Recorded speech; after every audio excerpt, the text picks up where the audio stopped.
shoulder, we've talked a little bit of positioning. So resting posture, stretching out the front musculature of the chest wall with the ultimate goal of strengthening the back.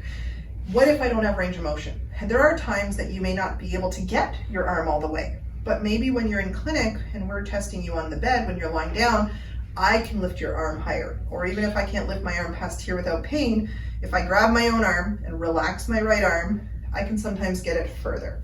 At that point, a common exercise that we'll give clients is we'll give them active assisted range of motion. What is that? So it's a pulley. These can be bought at any clinic. Usually we keep them in stock. I've had a few creative clients make it at the hardware store as well. But the idea is I get to focus on how I move, because I always tell my clients, quality over quantity. So I can focus on holding my posture, keeping my shoulders back, and then I get to use my uninjured arm to help pull my injured arm through a smooth motion. So one exercise we'll often give, and this can be done standing, it's the easiest way to start.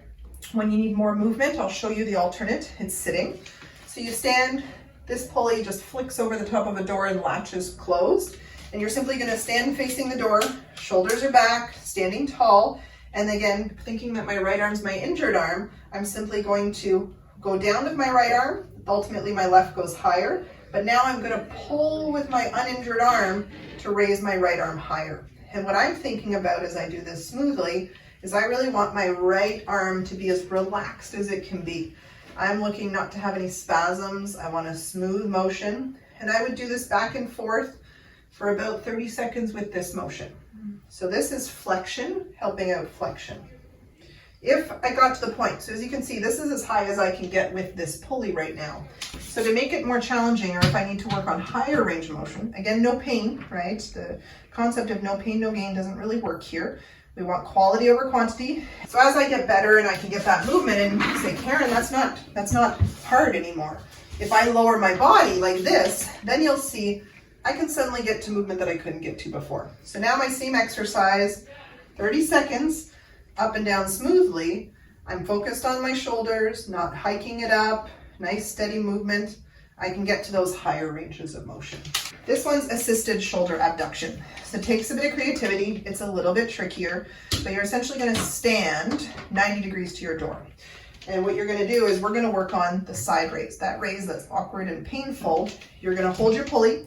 So you'll notice with this pulley, my right arm, my injured arm, is just calmly resting at my side with my palm facing forward. If my palm is facing back, therefore my arm turned in, chances are it's going to irritate my shoulder. So I try and stand in a way that keeps that palm facing forward, my right arm is relaxed, and it's going to be whatever it takes out of this left arm to slowly raise that right arm.